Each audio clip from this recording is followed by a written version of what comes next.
राम नाम रटते रहो, राम नाम रटते रहो, जब तक घट में प्राण। कब हो तो दीन दयाल के, हे भनक पड़ेगी कान।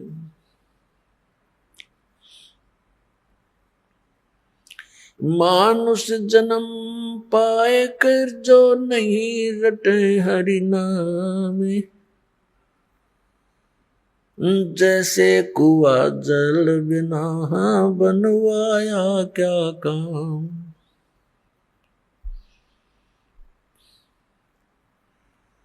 कबीर हरि की भक्ति करो, तज विषियां रस चोज। बार बार ना पाओगे ये मनुष्य जन्म की मौज। मानुष जन्म दुर्लभ है, ये मिलन बारंबार। जैसे तरवर से पत्ता टूट गिरे, वो बहोर न लगता डार। साथी हमारे चले गए, हम भी चालन हारे।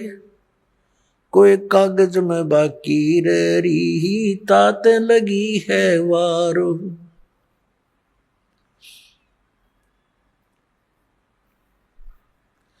पतझड़ आवत देख कर, बन रोवे मन माही। ये ऊंची टहनी पात थे, अब पीले हो जाही।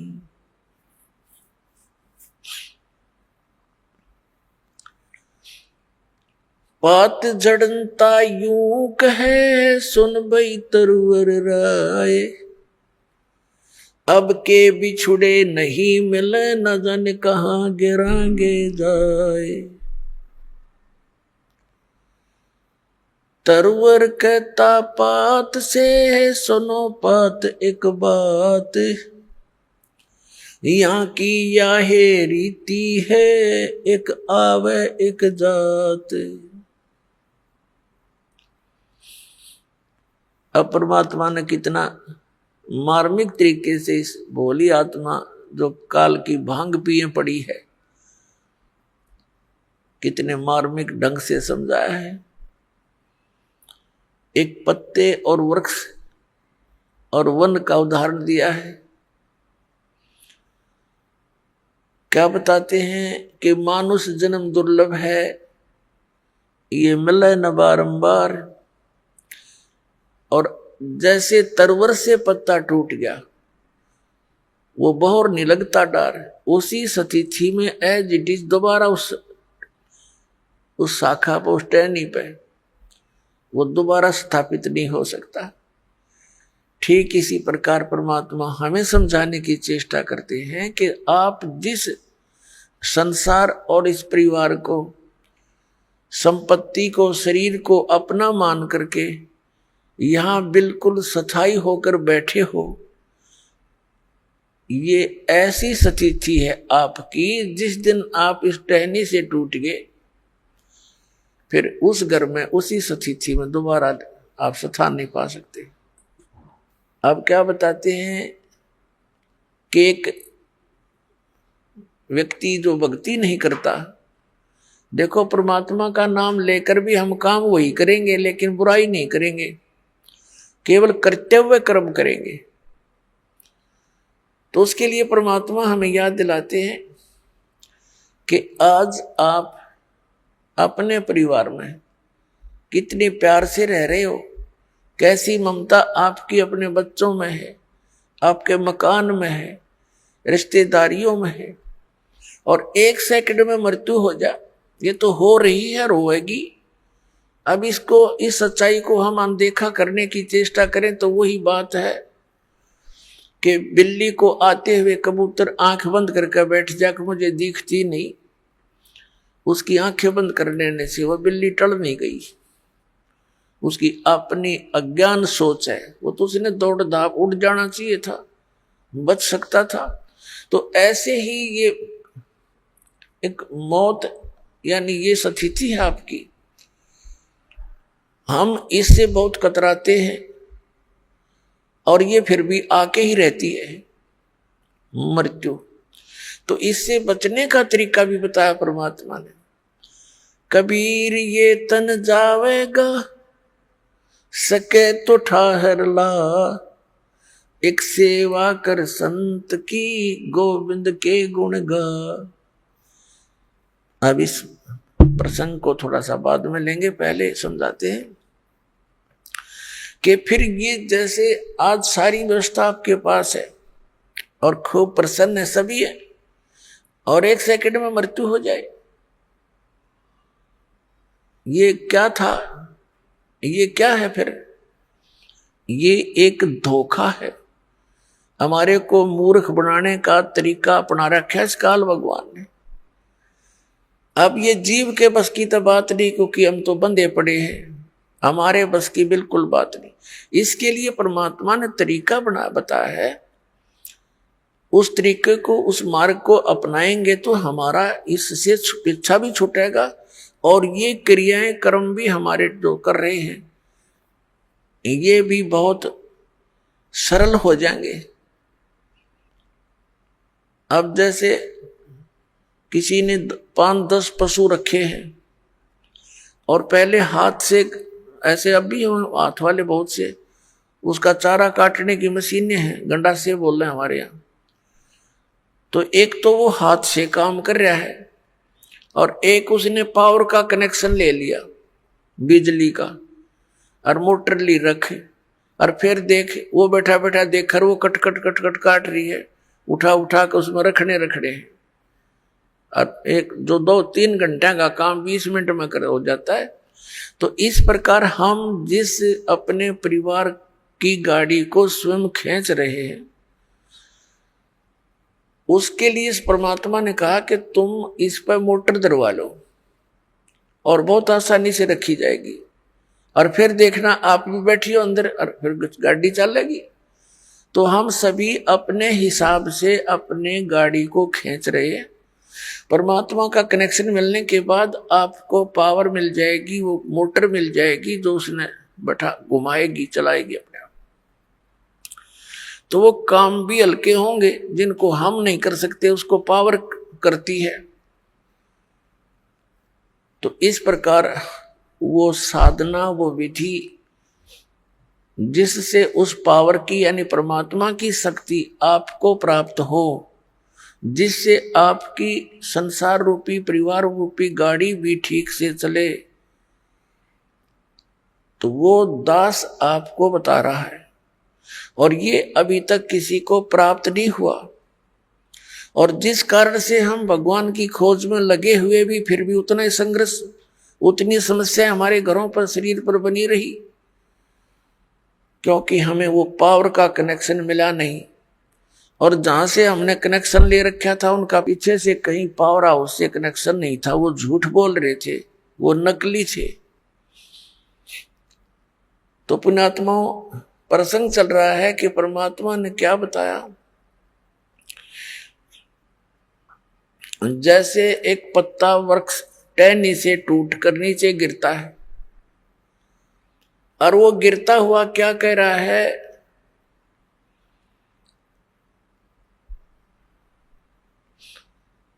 पात जड़नता यूं कहे, सुन बई तरवर राय, अब के बिछुड़े नहीं मिले, ना जाने कहां गिरेंगे जाए।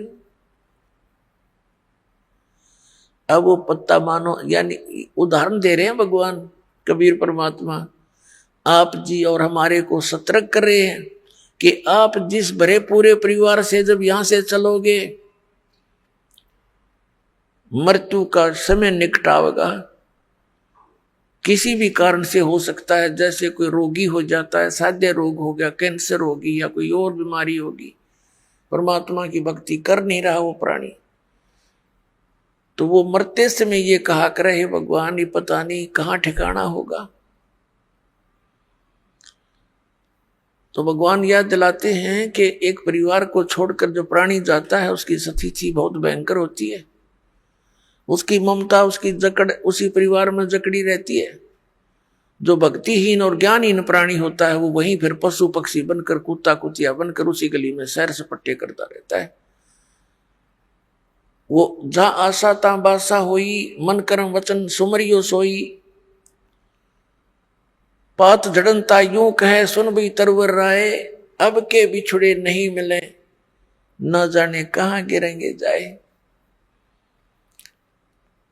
अब परमात्मा कहते हैं हिड़की दे दे रोएगी सुरता जब तू चलेगी अकेली। इस आत्मा को सुरता भी, सुरती भी कहते हैं एक संबोधन के लिए।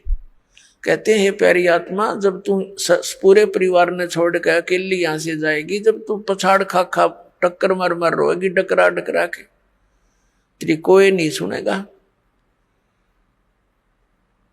फिर क्या बताते हैं, पात जड़नता यूं कहे सुन भी तरवर राय, अब के बिछुड़े नहीं मिले ना जाने कहां गिरेंगे जाए। तरवर कहता पात से। अब क्या बताते हैं परमात्मा के पतझड़ आवत देख कर बन रोवे मन माही। ये ऊंची टहनी पात थे अब पीले हो जाई। जब पतझड़ आती है, बसंत ऋतु आती है, उसमें क्या होता है कि पहले के जितने भी पत्ते होते हैं वो सभी पीले होकर के और वृक्षों से टूट टूट कर नीचे गिर जाते हैं। अब कहते हैं उस समय वो वन रोता है अपने मन में कि ये क्या बनी इनके साथ, ये सभी निकल के टूट टूट के गिर गए सारे। जहां एक वर्ष तक उन मस्ती मार रहे थे, फटफट फटफट करते थे हवा के झोंकों में, कितने अच्छे लगते थे। तो ये वन संसार है और हम इन टहनियों पर चिपके हुए पत्ते हैं। ऐसे ही हम टूट टूट कर गिरते जा रहे हैं। पीले हो जाएंगे, बुढ़ा हो गए, बुढ़ापा आ गया, सफेद बाल हो गए, जाड़ दांत, अब चली एक एक करके निकलने लगी। तो समझो अब इस तरवर से टूट कर गिरने का समय आ लिया और इसका ये भी नहीं पता कब समय आ जाए। वैसे तो अंदाजा हम सभी लगाए बैठे हैं, अप्रोक्सीमेशन, कि 90, 80, 100 वर्ष तक तो जी ही जाते हैं। अब जैसे कोई आज 80 वर्ष का हो गया है तो वो इस आश तक जीवित है, रुका हुआ है कि 100 वर्ष तक तो कहते हैं जी ही जाता है, मनुष्य जीवन बना ही रहता है। और यही आस सबसे खतरनाक हमारे लिए कि इतने वर्ष तो अभी मेरे शेष हैं, इसीलिए तो टिका हुआ है ना। तो ये फिर भगवान में दृढ़ता तो लग जाना, इसीलिए बकवादों में लग जाता है। तो यहां परमात्मा कहते हैं यह भूल भी सत्संग से समाप्त होगी आपकी। परमात्मा कहते हैं मौत भूल गया बावड़े, ये अचरज किया कौन, और तन माटी में मिल जाएगा जो आटे में लौण। तो मौत को भूल गया, यह गफलत किया बैठा, इसी कारण से तुम चोरी करता है, बकवाद करता है, डाके मारता है, मिलावट करता है, रिश्वत लेता है और बड़ी बड़ी कोठी बनाता है, तुझे मौत याद नहीं है। अब परमात्मा याद दिलाते हैं कि वो ऊंची टहनी पात थे वह पीड़े हो जाई। पात जड़नता यूं कह सुन भी तरवर राय, अब के बिछड़े नहीं मिले ना जाने कहां गिरेंगे जाए। फिर तरवर कहता पात से। अब जैसे जो कोई व्यक्ति मृत्यु के निकट हो, कुल के लोग आसपास आकर बैठ जाते हैं और उसको फिर सांत्वना देते हैं, भाई यहाँ तो सभी ने जाना है, चिंता कर ले चाहे ना कर ले, ये बाकी बच रहे इनकी भी मृत्यु होनी है, पीछे देख ले कोई रहा नहीं। तो इस करके उसका थोड़ी दृढ़ता पैदा करने के लिए ये बातें चलती हैं, लेकिन उनसे होता कुछ नहीं। जब तक प्राणी पूर्व पहले से ही परमात्मा के चरणों में नहीं लगा होता, उसके वो बातें असर भी नहीं करती। पहले से भक्ति में लगा हो, भक्ति की शक्ति से, भक्ति की कमाई से, मंत्र की कमाई से, उस समय उसको थोड़ा बहुत अगर कोई डगमग होता है परिवार को देखकर, तो उसको याद दिलाने से वो तुरंत दृढ़ हो जाता है, क्योंकि उसकी नींव मजबूत हो चुकी है। तो फिर वो तुरंत भूल जाता है संसार को और मालिक में सुरती लगा लेता है। और भक्ति और ज्ञानहीन प्राणी तो फिर कितना कुछ कह लो, उसका असर नहीं होता, उसकी सुरती वहीं जकड़ी रहती है। तो यहाँ अब तरवर कहता पात से सुनो पात एक बात, यहाँ की यही रीति है, एक आवे एक जात। अब जैसे वो पतझड़ के समय टहनियों से पत्ते टूट टूट के गिर गए, पहले वाले तो गिर गए, खत्म हुए, कोई गंदे नाले में पड़ा, कोई बर्फ पशुओं के पैरों नीचे कट के नष्ट हुआ, और तुरंत फिर कोपल फूट आती है, नए पत्ते 10 से 15 दिन के बाद हरा भरा हो जाता वो पेड़ हैं। और फिर वो जो पत्ते नए नए आए हैं, वो 1 वर्ष वो नाच कूद लेंगे, फड़ कर लेंगे, फिर वही ऐसे ही सतीथी में जाएंगे। तो परमात्मा हमें याद दिलाते हैं इस उदाहरण के माध्यम से कि तरवर कहता पात से सुनो पात एक बात, यहाँ की यह रीति है, एक आवत एक जात। दादा की टिकट कट की, पोता तैयार हो गया, अब 50 60 70 साल पाछे पोते की टिकट कटेगी, रहना कोई नहीं। तो परमात्मा हमें याद दिलाते हैं रहना नहीं देश बिराना है, ये अपना लोक नहीं है, ये देश रहने का नहीं है, और तुम वहां जाने की चेष्टा कर नहीं रहे जहां तुम्हें सर्व सुख होंगे, वहां वृद्ध अवस्था नहीं है, वहां मृत्यु नहीं होगी। बताओ, इतना बढ़िया स्थान है, आप उसको ग्रहण करना नहीं चाह रहे, क्योंकि आपको ज्ञान नहीं, आपको ये विश्वास ही नहीं है कि ऐसा कोई लोक है। क्योंकि नकली संतों ने और इन पंथों ने परमात्मा का बट्ठा बैठा दिया, भक्ति मार्ग का नामो निशान मिटा दिया। महिमा गाते हैं सतलोक और सचखंड की, और वहां की व्यवस्था बताते हैं, वहां तो प्रकाश ही प्रकाश है, चेतन ही चेतन है। तो उस प्रकाश में हम के टिंडे लाएंगे जाके, वहां कुछ भी कोई नहीं है। अकल है, देखो ये ज्ञान है कोई।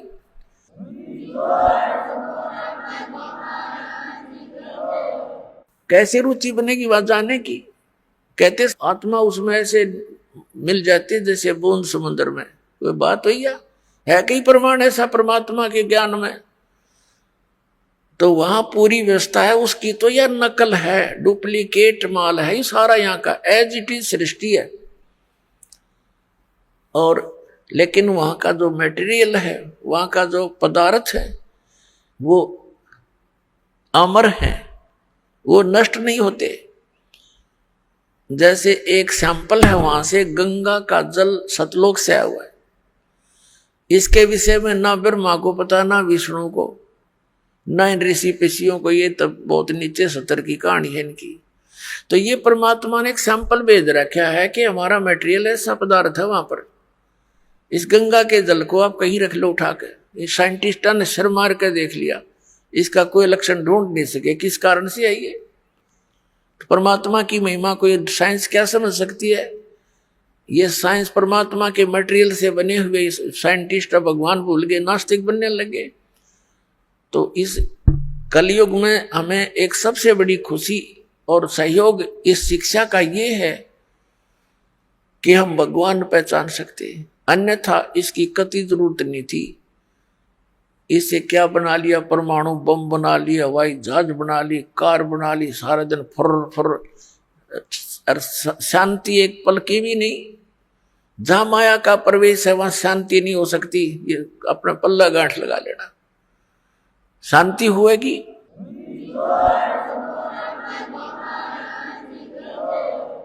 अंगारों पर बैठकर हम शांति ढूंढ रहे हैं, भूबल पर पैर रखे हैं और हम सोच रहे हैं अब शांति होगी, हमें ठंड मिलेगी। तो माया तो भूबल समझ लो, ये अंगारे हैं, और जिसके पास ज्यादा है उतने ही ज्यादा अंगारे उसके पास है। कभी सपने में भी उसको सुख नहीं हो सकता। और जहां भक्ति है, परमात्मा साथ है, फिर इस माया को भी परमात्मा अपने हिसाब से सेट कर देंगे। उसके लिए परमात्मा कहते माया दासी संत की भगत की, और उभय दे आशीष विलसी और लातों छड़िया सुमर सुमर जगदीश। जब हम परमात्मा की शरण में आ जाएंगे, सतनाम का सच्चे नाम का जाप करेंगे, ये माया आपके चारों तरफ पड़ी रहेगी, लेकिन फिर हमने इसकी आवश्यकता ना रहे। अब जैसे हम शराब पीते थे, बीड़ी पीते थे, यानी हम दास नहीं पीता था, उसे बता रहा हूं, बीड़ी बाड़ी कभी नहीं पी, लेकिन जैसा भी जो भक्त आए हैं शरण में, शराब पीते थे, तम्बाकू प्रयोग करते थे, लंबी लंबी सिगरेट ला के टोर दिखाया करते थे, मांस खाते थे, और 100 तरह की लोग दिखावा ड्रामे करते थे, ये सारे छूट जाएंगे इस भक्ति मार्ग में। ये प्रतिबंध लगाए जाते हैं। तो वह माया जो वेस्ट जाती थी, एक शराब पीने वाला, उसका तो एस्टिमेट नहीं लगा सकते एक दिन में कितना नाश कर दे। एक सिंपल सी बीड़ी और तम्बाकू प्रयोग करने वाला, सिगरेट पीने वाला कम से कम 20-30 रुपए डेली बर्बाद कर देता, बल्कि आज तो ज्यादा हो गए होंगे। तो महीने में एस्टिमेट लगाओ तो 1,000 का तो उसका कम से कम ये खर्चा हो गया, ये बच गया। फिर शराब पीने का तो एस्टिमेट नहीं, एक महीने में 10,000 पी जाए, 15,000 का नाश कर दे।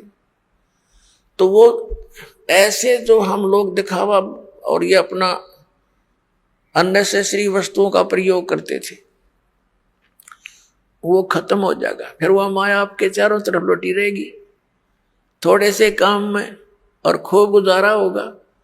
परमात्मा की भक्ति में इतनी शक्ति है, जैसे पहले हम देखा करते थे, एक सेठ था, उसका लड़के के पेट में दर्द हो गया और ऐसा है पीड़ा होगी, अचानक ले गए हॉस्पिटल में, प्राइवेट हॉस्पिटल में, जो उनका जानकार था। उसने फटाफट उसने अपने देखा जल्दी, भाई इतनी पीड़ा है तो कोई, उसने अपनी सोच से ऑपरेशन कर दिया अपेंडिक्स का, ऑपरेशन कर दिया, अपेंडिक्स निकाल दी। पीड़ा ज्यों की तो बनी रही, जब वो पेन किलर बंद करी तो वह फिर ज्यों की तो पीड़ा, फिर उसी तरह फिर दूसरे डॉक्टर के पास ले गई। उसने क्या देखा कि इसकी जो है ना झिल्ली में डिफेक्ट है, वह झिल्ली निकाल दी उसकी किया, वो फिर पीड़ा ज्यों की त्यों बनी रही। फिर देखा कि फिर लास्ट में पता चला कि इसकी बड़ी आंत में बहुत इन्फेक्शन है। अब कहां से चला था, लाखों रुपये लागे, बिरान मटी नौकी नहीं हुई, जब जाकर उसकी जान बची, और 2-3 महीने तक ऐसे बिरान मटी रही। और अब क्या होगा जब भक्ति से हम जुड़ जाएंगे।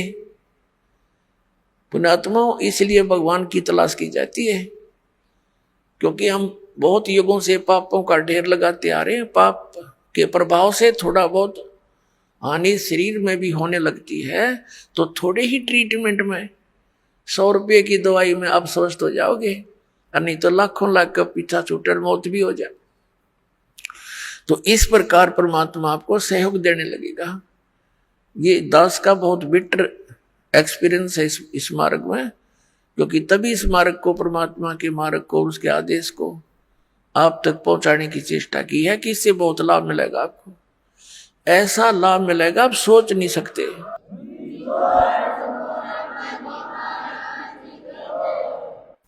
भगवान को हम इसलिए खोज रहे थे कि वो हमें सर्व सुख देता है, तो वो सर्व सुखदायी परमात्मा मिला ही नहीं था, अब मिला है सर्व सुखदायी।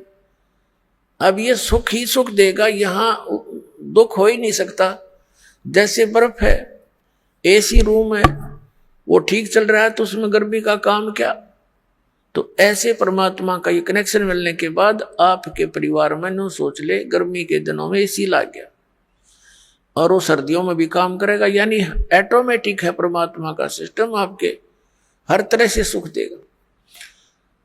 तो प्रसंग चल रहा है कि हम उस स्थान को भूल गए जहां जाकर हम सदा सुखी रहेंगे, और हम सभी पहले वही रहते थे। अब कई भक्त अज्ञानतावश भोले भाले जिनको ज्ञान नहीं, वो ये प्रश्न किया करते कि एक बात बता, जब सारे ही यहां से चले गए तो यहां कौन रहेगा? बता, वो नैया ही चिंता हो रही है कि यहां कौन रहेगा बता। अरे यहां यूं तो एक पत्थर है, घूमता रहेगा, हमने क्या ठेका ले रखा है पृथ्वी का? ये मंगल ग्रह, जो चांद और ये सारे धक्के खाने लग रही है, फिर जाएगा। हम अपने सतलोक में चलेंगे, इसकी हमने क्या क्या करना? ये तो जिसका हुआ आप संभालेगा इसने। तो कहने का भाव ये है कि हम इतने रंग गए यहाँ पर।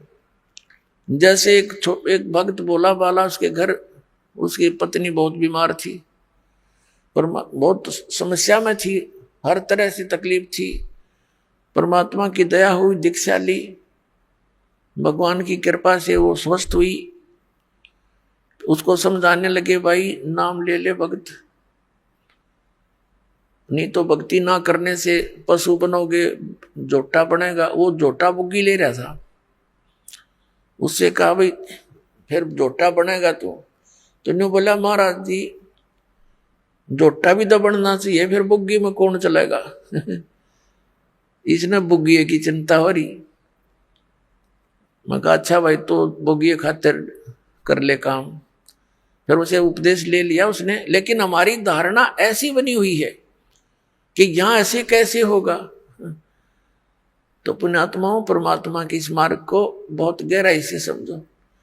जिस उद्देश्य से परमात्मा स्वयं आते हैं उस अच्छे लोक से इस गंदे लोक में आपके लिए, तो ये कितना इंपॉर्टेंट काम होगा।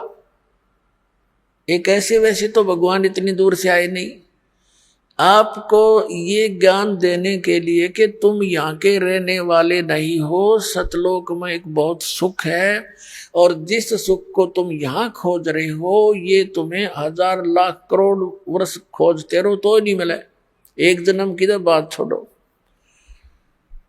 और यहाँ क्या हालत है तुम्हारी, उससे हमें परिचित कराते हैं। उधर से काल के दूत भी अपनी खूब काल प्रेरणा से अज्ञान का प्रचार स्प्रे कर रहे हैं जगह जगह। अपने आत्माओं, परमात्मा ने आकर हमें इसलिए ये ज्ञान दिया क्योंकि हम उनके बच्चे हैं, और ये जो काल हमारा दुरुपयोग कर रहा है, हम इसके बच्चे नहीं हैं। अपने बच्चों को कोई ऐसा दुखी कर सकता है? किसी की टांग कट गई, किसी की आंख फूट गई, और किसी का हाथ कट गया, किसी का बेटा मर गया, किसी की बेटी मर गई, कोई कैंसर से पीड़ित है, कोई पशु पक्षी बनकर, गधे कुत्ते बनकर बिष्टा खा रहे हैं, टट्टी खा रहे हैं। तो ये कोई अपने बच्चों को ऐसे दुखी कर सकता है? तो इस भगवान को हम अपना मालिक मान सकते हैं? यहाँ का जो स्वामी है ये काल है, इसका उद्देश्य हमें पीड़ित करना और विचलित रखना है, भ्रमित रखना, ताकि इनको भगवान का ज्ञान ना हो जा और कहीं ये भाग ना जा। तो उससे पहले ये अपने संत भेज के हमारे वो भी बच्चे परमात्मा के वो संत हैं, या जैसे भी उस काल का फंस गए, वो उस अज्ञान के मास्टर बन गए, उस अज्ञान को जगह जगह प्रचार करने लगे। भोली आत्माओं ने उनको संत महात्मा मानकर उनके एक एक वचन को शिरोधार्य कर लिया। अब ये सच्चा ज्ञान जब आता है तो वो पुराना पेंट उतरता नहीं जल्दी सी। तो दास के ऊपर दया करी परमात्मा ने कि पहले इन सभी सदग्रंथों का ज्ञान करवाया, और फिर इन संतों के वचनों को देखा कि ये क्या बताते हैं, हमारे सदग्रंथ क्या बताते हैं। फिर पता चला कि ये तो भाई गलत कर रहे सारा काम, ये तो आसपास में नहीं सदग्रंथों के। 1 2 3 4 10 सैकड़ों की संख्या में इन संतों को के इतिहास को, इनके ज्ञान को दास ने पढ़कर देखा। शायद ये तो अच्छा महात्मा दिखाई देता है, इसका शायद ठीक मिल जावे। फिर जो चले गए यहाँ से महापुरुष, जिनका बड़ा बोलबाला था, मैं ऋषिदानंद जैसे नकली, इनसे बड़ा प्रभावित था दास।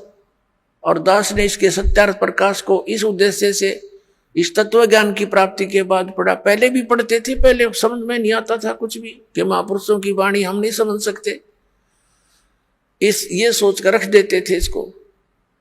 ऐसे इन पुराणों को रख देते थे, भाई ये तो भगवान की माया है, हम कैसे समझ सके। और जब दास की परमात्मा ने वो आंखियां बना दी तत्व ज्ञान वाली, उस दृष्टि से जब इनको देखा, उन चश्मों से, तत्व ज्ञान वाले चश्मों से, फिर देखा अरे नाश कर रखा सारा, कख भी नहीं इनके पास, ना वेदों वाला ज्ञान, ना कोई संसारिक व्यवहारिक बातें ठीक इन लोगों की।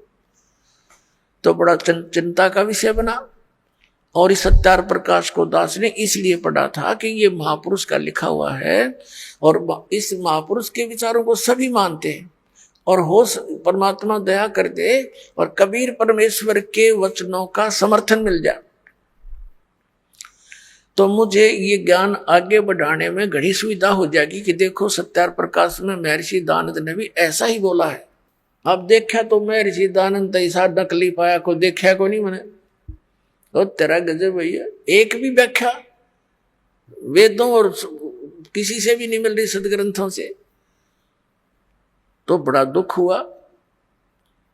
तो इसलिए फिर जनता के सामने रखने शुरू किए कि ये ओरिजिनल नोट है, हमारे सदग्रंथ तो ओरिजिनल नोट है, और ये डुप्लीकेट नोट है इन संतों के, जिनको तुम ओरिजिनल मान करके ग्रहण किए हुए हो। अब प्रारंभ में तो दास को बड़ी कठिनाई का सामना करना पड़ा, क्योंकि श्रद्धालु लोग ये कहते हैं कि किसी की आलोचना नहीं करनी चाहिए, अपना ज्ञान बताओ।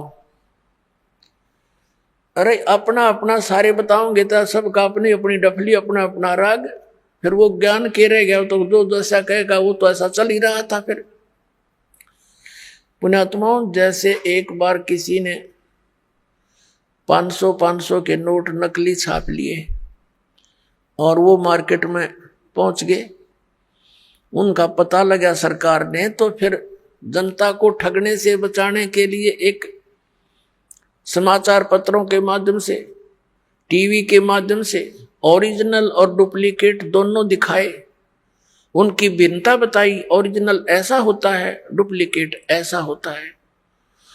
तो क्या सरकार आलोचना कर रही थी? एक महापरोपकार कर दिया ना, लाखों लोग ठगे जाते, गरीब व्यक्ति मारे जाते, जिनके 5-7 हजार रुपये होते हुए ठग नकली कागजों में लग जाते। तो पुण्यात्माओं, दास का यही प्रयत्न समझ लेना, ये पूरा विश्व याद किया करेगा इस दास को। ठीक है, दास को बहुत कठिनाइयां आई हैं,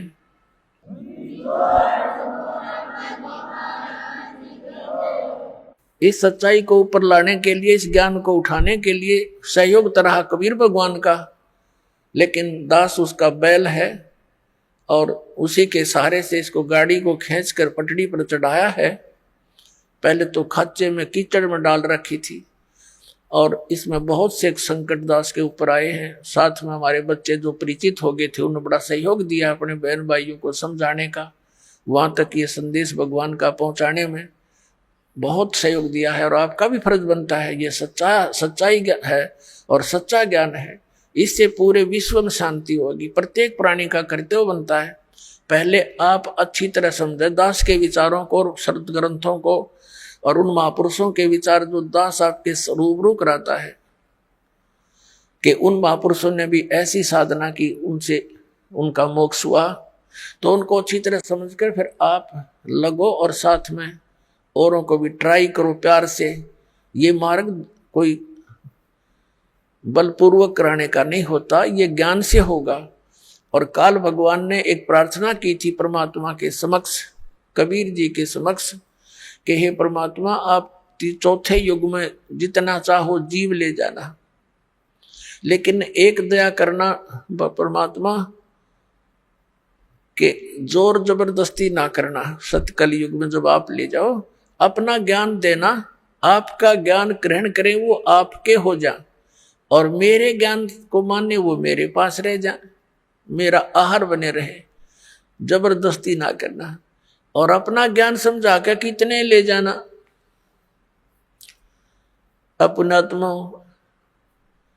परमात्मा ने कहा था ठीक है भाई, ज्ञान बगैर तो मैं ले ही नहीं जा सकता, पहले ये अगर वैसे भी ले जाऊं तो वहां टके नहीं, ये फिर आऊंगे वापस, पहले वही न रहा करते। तो मालिक को मालूम ही था कि ज्ञान से दृढ़ करूंगा इनको, और यहाँ के दुखों से ये छक चुके होंगे, यहाँ की इन कोठी बंगलों से भी ये छक चुके होंगे। आप देख रहे हो विदेशों में बड़ी सुविधा के सारे साधन वैज्ञानिक बना लिए, और वो क्या कहते हैं, नहर के किनारे लौट के शांति प्राप्त करते हैं। उन कोठिया ने सारे इंस्ट्रूमेंटा ने छोड़ गए, तो ये पहले ना हमारे रहेंगे, क्यों सर में दर्द कराए वो बीमारी इकट्ठी करी। तो ऐसी शांति होनी वही है। ये तो एक तूफान उफान है इस काल का डाला हुआ, ये बना ले, ये बना ले, रिमोट बना ले, इससे सुख हो जाएगा। टट्टू सुख होगा? सुख तक परमात्मा की भक्ति से होगा, आने वाले कष्टों से बचाव होगा, उससे सुख होगा। तो प्रसंग जो चल रहा है वही आते हैं। तो परमात्मा ने आके हमें ज्ञान दिया है कि सतलोक के अंदर तुम्हें कोई दुख नहीं, और वहां चलो, वहां जाकर के तुम्हें परम शांति होगी। और अब परमात्मा ने कहा था कि जैसे अपना ज्ञान दे करके आप यहां से ले जाना। जैसे वेदों में प्रमाण है, आपको बहुत बार दिखाया है, समय आने पर दिखाएंगे आज भी, कि वो परमात्मा सतलोक से गति करके आता है। वो 3 प्रकार के शरीर में सभी अपने प्राणियों के, सभी ब्रह्मांडों का वो देखभाल करता है, पालन पोषण धारण पोषण करता है। एक शरीर है मनुष्य सदृश है परमात्मा, नर नारायण देह है।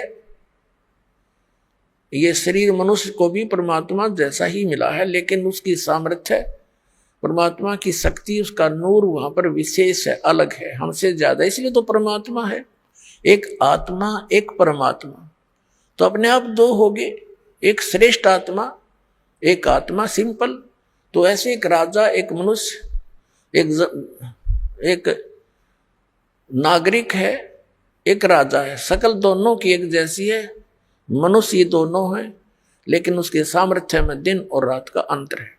ऐसे ही परमात्मा और जीव में समझो, जीव जीव है, एक नागरिक है, परमात्मा हमारा राजा है, वो मालिक है, वो जनक है, हमारा पिता भी है, उसमें सर्व गुण है।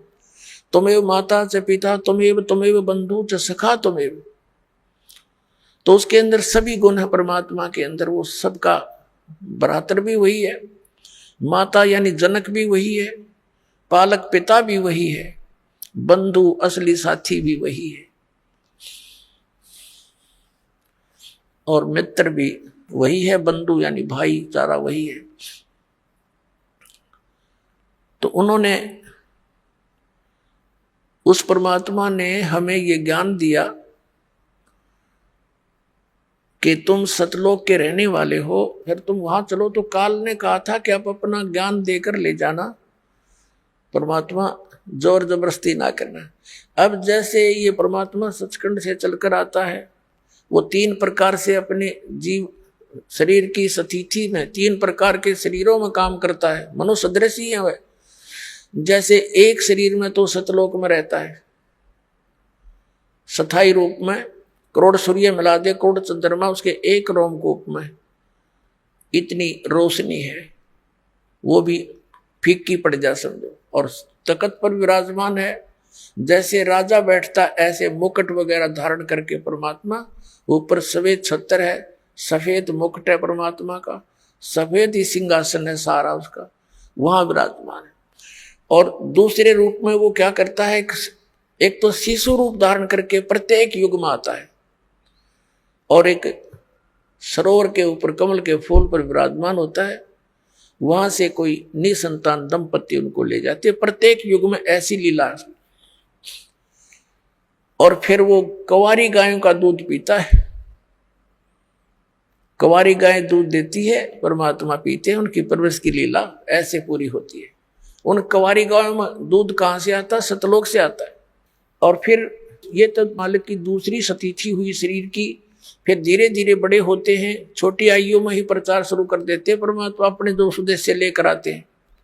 वेदों में लिखा है कि परमात्मा सतलोक से चलकर आता है, ऊपर तीसरे मुक्ति धाम में रहता है सतलोक में, वहां से गति करके आता है और यहाँ अच्छी आत्माओं को मिलता है। किस उद्देश्य से आता? उपदेश करने के लिए, तत्व ज्ञान समझाने के लिए आता है। तो शिशु रूप धारण करके परमात्मा आते हैं प्रत्येक युग में, तो धीरे धीरे बड़े होते अपना ज्ञान का प्रचार करते। ये दूसरी सती थी। और तीसरी सती थी में वो कैसे आते हैं शरीर में, जैसे कहीं भी महात्मा के रूप में प्रकट हो गए, जैसे जिंदा महात्मा के रूप में कलयुग में वो अधिक आए हैं। और उस जिंदा महात्मा के रूप में वो कभी भी आकर किसी भी भक्त को, अच्छी आत्मा को मिलते हैं। किन किन अच्छी आत्माओं को मिले?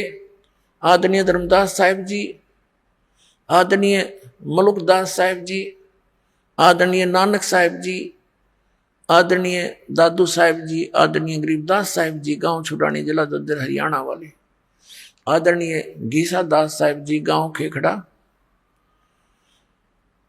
और जिला मेरठ उत्तर प्रदेश वाले, इनको मिले जिंदा महात्मा के रूप में आकर के, और उनको सतलोक लेकर गए सचखंड, और वहां जाकर के उनको फिर वापस छोड़ा, क्योंकि वो दृढ़ भक्त थे। वो दृढ़ भक्तों को मिलते हैं, अच्छी आत्माओं को मिलते हैं, ताकि उसके मिशन में सहयोग दे सके। तो वो स्टेनलेस स्टील थे, जो उनको कह दिया दाता ने वो फाइनल, उनके लिए सारा संसार एक तरफ, वो महापुरुष एक तरफ थे। जैसे आपने जन्म साखी भाई बालावाड़ी में देखा, परमात्मा के उस यथार्थ मंत्र का स्वयं जाप कर रहे थे नानक साहिब जी, और जब उनकी देखा देखी उनके शिष्य मर्दाना ने भी वो जाप शुरू किया, तो उसको ऐसा झटका दिया कि वो मर गया होता, डूब गया होता समुद्र में। एक बस ऐसी घबरा गया मर्दाना। तब उसको कहा कि तू नकल ना कर, मेरी करनी ना देख, मैं जो बोलता हूं गुरु की आज्ञा का पालन कर। तो वो दृढ़ भगत थे, किसी विशेष समाज, सिख समाज को सतनाम नहीं बताया उन्होंने। समाज अपने स्थान पर, भगवान अपने स्थान पर है। तो वो भगवान के बच्चे थे, वो दृढ़ व्यक्ति थे, दृढ़ भगत थे, श्रेष्ठ आत्माएं थी। उनका उद्देश्य ये नहीं था कि भी मैं इसके ना बताने से कोई हानि समाज को होगी, नहीं, वो तो जैसी थी उसी चल ही रही थी। अब उससे घनी हानि हो जाती, चाहे वो डिक्लेयर कर जाते। आज ये सारे नकली पंथ, ये सतलोक की महिमा गाने वाले काल के द्वारा चलाए गए सारे नकली पंथ, अब गुरु ग्रंथ साहब से पढ़कर यही नाम देते रहते। ऐसा झटका दे दिया कि डर गए सारे, पूरा सिख समाज के। खबरदार, देश नाम का जाप किया, मर्दाना ने किया था, मर गया होता, और गुरु जी का आदेश है, उसकी आज्ञा की अवहेलना हो जाएगी। ऐसा भय पैदा कर गए। क्या वो हमारे हितैषी नहीं थे? वो परम हितैषी थे। वो जानी जान थे कि आग लग जाएगी, जय मंत्र दे दिया तो नाश हो जाएगा बात का। तो ऐसे उन दृढ़ भक्तों को परमात्मा आकर मिलते हैं। तो ये तीसरी स्थिति थी उनकी। अब उनको हिदायत दे दी थी कि समय आने पर इसको फिर देंगे अपने बच्चों को। अब जैसे कोई भी हिंदू धर्म में देख लो, सिख धर्म में देखो, विशेषकर इन दोनों धर्मों में दास देख रहा है। बाकी मुसलमान धर्म से और ईसाई धर्म के क्या क्रिया है, इतना विशेष दास परिचित नहीं है। इतना अवश्य है कि वो मुसलमान धर्म के लोग भी बलि चढ़ाते हैं, कुछ हिंदू समाज के भी चढ़ाते हैं। ये गलतियां हैं दोनों की। लेकिन यहां दास देख रहा है कि यहां विशेष धर्म की व्यवस्था है। जैसे सिख समाज के अंदर वाणी का पाठ और वहां उनका लंगर चलता है। धर्म की ये धर्म यज्ञ कहलाती है। ये दो धर्म यज्ञ करते थे बस। ये एक तो ये धर्म दो यज्ञ करते थे, एक धर्म यज्ञ और एक ज्ञान यज्ञ, वाणी का पाठ। तो इनसे क्या होता है, मोक्ष नहीं हो सकता संग जन्म भी इन क्रियाओं से, लेकिन मनुष्य के शरीर की संख्या बढ़ जाती है। अब वो ऐसे ही हिंदू धर्म के अंदर जैसे गीता जी का पाठ करो, डेली एक अध्याय का पाठ करो, या वैसे कोई अपना धर्म पुण्य करते रहते हैं, कोई भंडारा कर दिया कि गांव गोम नगर में, ये ऐसे चलते रहते थे। तो इन क्रियाओं से क्या होता है कि मनुष्य जीवन मिल जाता है। परमात्मा की वाणी है सुख संवेद में कि धर्म तो 10 का नहीं और 10 के तीनों लोग, खैरायत में खैर है कीजिए आत्म भोग।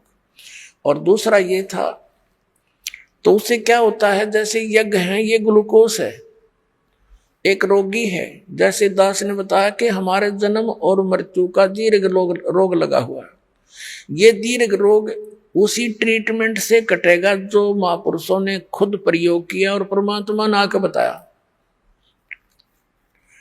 और अब इस दास को इस मार्ग का मास्टर बना दिया, डॉक्टर बना दिया, सर्जन बना दिया। अब दास के पास वो मार्ग है, वो सारी व्यवस्था है।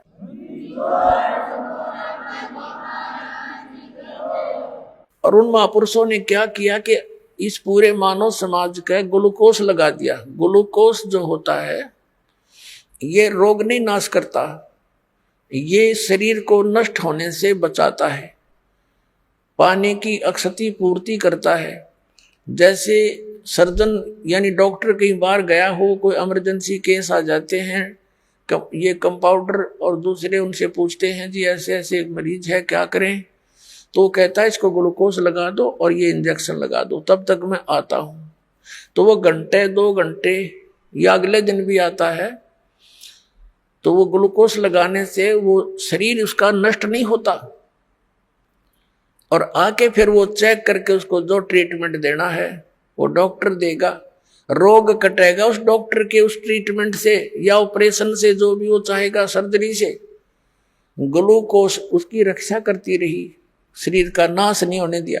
तो इस मानव समाज को वो महापुरुष ग्लूकोज लगा के इन यज्ञों का ओनली बस ये ट्रीटमेंट नहीं दिया उस समय, क्योंकि कुछ ऐसी स्थिति थी। तो अब परमात्मा ने इस दास को भेज दिया, वो डॉक्टर बना के, वो सर्जन बना के, और आदेश दे दिया। उनको मना कर दिया था सतनाम नहीं देना, दास को आदेश दे दिया कि अब दे सतनाम और दे दे सार नाम, समय आ गया पिछली पीढ़ी का। बोलो सतगुरुदेव।